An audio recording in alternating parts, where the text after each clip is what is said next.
find the limit of x squared minus 1 all over x minus 1 as x approaches to 1.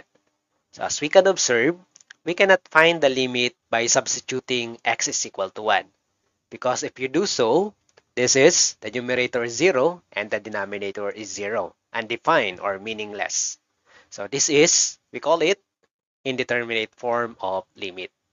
So to evaluate the limit of this, we can do some algebra. In fact, the numerator can be factored, right? Using the difference of squares. So we have limit as x approaches to 1. The numerator can be factored out as x plus 1 and x minus 1. And then copy the denominator, x minus 1.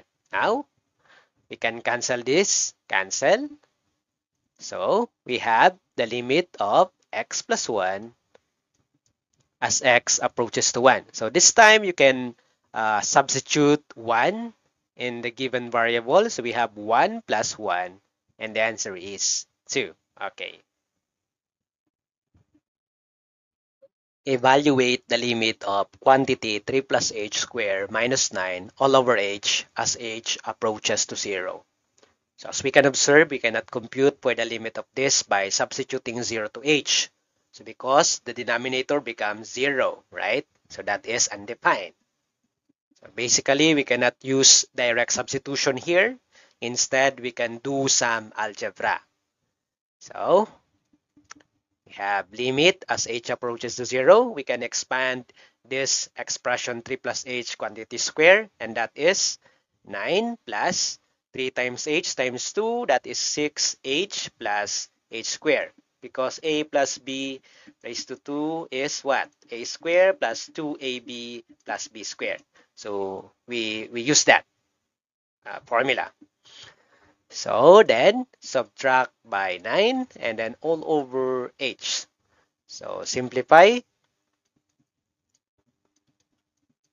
So 9 cancel out. So we have 6h plus h squared all over h.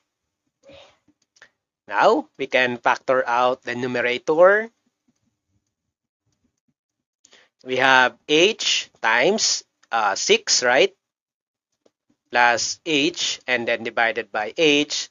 H cancel out and then we have limit of 6 plus h as h approaches to 0, and we can now substitute 0 to h, and the final answer is 6 plus 0, and the answer is 6. Okay.